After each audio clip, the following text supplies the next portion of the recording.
नमस्कार, मी आशुतोष टिळक.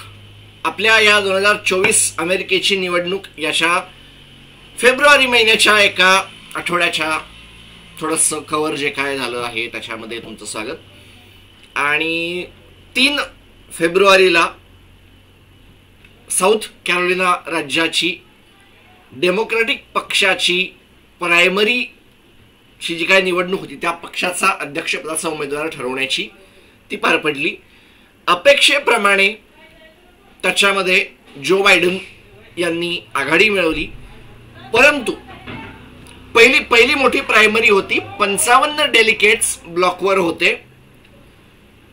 कोणाचं निवड करवणार, हे 55 डेलिगेट्स कोणाच्या साईडला झुकणार, काय होणार, अंदाज एक होता की जो बायडन राष्ट्राध्यक्ष आहेत, राष्ट्राध्यक्ष पदाच्या उमेदवाराला शक्यतो पक्षाकडून सपोर्ट मिळतो.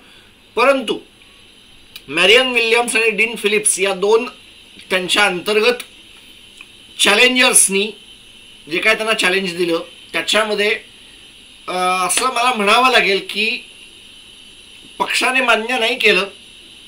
96% votes went for Joe Biden.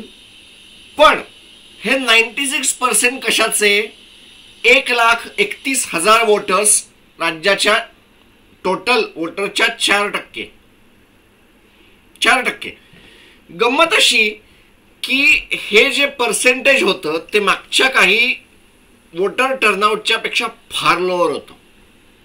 म्हणजे काही निवडणुकांमध्ये 2008 वगैरेच्या याच्यामध्ये 20% 16%, आय थिंक 2016च्या याच्यामध्ये 16-17% टर्नआउट होतं. 5-5 लाखाच्या वर लोकांनी येऊन मतदान करणं, मतदारांनी येऊन मतदान करणं हे ज्या राज्यामध्ये अत्यंत ऍक्सेप्टेबल आणि मान्य समजलं जातं, टोटल वोटर टर्नआउटच्या 20%, 16% असं जिथे मतदान होतं तिथे फक्त 4% वोटर टर्नआउट होणं आणि त्याच्या 96% हे एका व्यक्तीकडे जाणं, ह्याला कसं वाचावं हे अनेकांनी कन्फ्युजिंग आहे. म्हणजे काहींनी त्याच्यामध्ये क्वेश्चन मार्क्स टाकले आहेत की याला नेमकं कशा अर्थाने घ्यावं, काय म्हणावं याचं. नाही असू दे, पण जेवढे आले त्याच्यामधल्या 96% वोटर्सनी जो बायडन यांना मतदान केलं. That's done. पुढचं राज्य आहे नेवाडा, जिथे मी करताना चालू आहे वोटिंग. आणि मोठी इंटरेस्टिंग गंमत तिथे चालू झालेली आहे.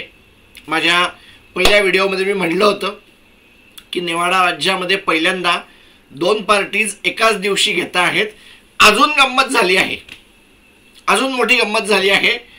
नेवाडा राज्यामध्ये रिपब्लिकन पक्षाची प्रायमरी आणि कॉकस दोन्ही आहेत. प्रायमरीमध्ये निकी हॅले आहेत आणि कॉकसमध्ये डोनाल्ड ट्रम्प आहेत. कॉकसमध्ये निकी हॅले यांचं नाव नाही, प्रायमरीमध्ये डोनाल्ड ट्रम्प यांचं नाव नाही. आणि डेमोक्रॅटिक पक्षाची जी प्रायमरी आहे ती मान्य झालेली आहे आणि ती त्याच्यामध्ये जो बायडन यांचं नाव आहे. आय थिंक उरलेल्या पण दोघांची नावं आहेत. मॅरियन विल्यम्स यांचं पण नाव आहे आय थिंक, आणि डीन फिलिप्स यांचं पण नाव आहे. हे झालं काय, म्हणजे रिपब्लिकन पक्षाची ही सगळी गंमत कशी काय सुरू झाली? 2020च्या निवडणुकीनंतर तिथल्या कोर्टाने किंवा इतर त्यांच्या निवडणुकीच्या अथॉरिटीजनी ज्या अथॉरिटी ठरवतात की या 2 पक्षांच्या तर्फे नेमकं कोण असणार आहे, त्यांनी वोट करायचं ठरवलं. आणि त्याच्यामध्ये असं आलं की यांना आम्ही कॉकसची जी काय प्रणाली आहे ती बाजूला सरकवतो आणि प्रायमरीची म्हणजे जी स्टेट स्पॉन्सर असते, सेक्रेटरी ऑफ स्टेट येतात, बोलवतात मतदारांना आणि त्यांना विचारतात की मतदान करा, तुम्हाला कोण पाहिजे आहे. ही असते प्रायमरीची सिस्टीम. ही मी अनेक वेळा सांगितलंय. कॉकस म्हणजे काय की कुठल्या तरी एखाद्या मोठ्या नेत्याच्या घरी, एखाद्या मोठ्या मंदिरात, एखाद्या मोठ्या चर्चमध्ये, एखाद्या मोठ्या हॉलमध्ये बोलवलं जातं पक्षाच्या कार्यकर्त्यांना, ग्रासरूटच्या सामान्य कार्यकर्त्यांना, आणि सांगितलं जातं की तुम्ही कोणाला मतदान करा त्या एका साईडला जाऊन उभे राहा किंवा या रांगेत उभे राहा, त्या रांगेत याच्यासाठीच्या उभे राहा. म्हणजे फॉर एक्झाम्पल नेवाडा राज्याची कॉकस रिपब्लिकन पक्षाची साधारण कशी असेल की तुम्हाला निकी हॅलेंना मतदान करायचं का, तुम्ही या कोपऱ्यात जा. डोनाल्ड ट्रम्प यांना मतदान करायचं का, तुम्ही या कोपऱ्यात जा. अजून जर तुम्हाला दुसऱ्या कोणाला करायचं असेल तर तुम्ही त्या एका कोपऱ्यात जा आणि आम्हाला नावं सांगा की कोणाची आहेत.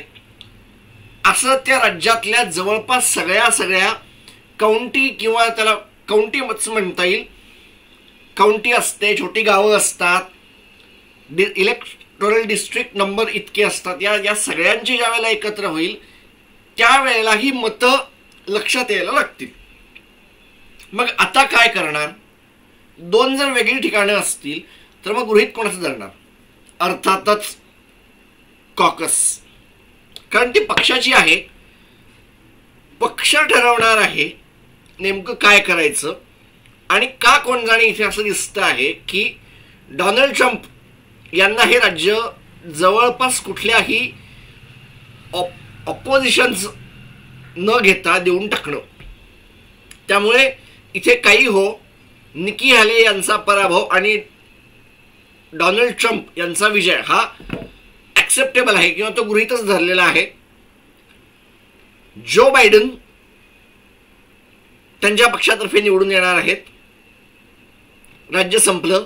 पुढच्या राज्यातर्फे 23 तारखेला, आता आज थोड्या वेळाने मला जमलं तर मी आज थोडासा एक अजून व्हिडिओ टाकीन, 23 ते 24 तारखेच्या आसपास रिपब्लिकन पक्षाची निवड असेल. म्हणजे आता त्यांना जर प्रायमरी एवढीच आवडत नसेल तर ती पण एक बघावं लागेल की तिथे पण ते प्रायमरीने जातात का कॉकसने जातात, बघायचं आहे.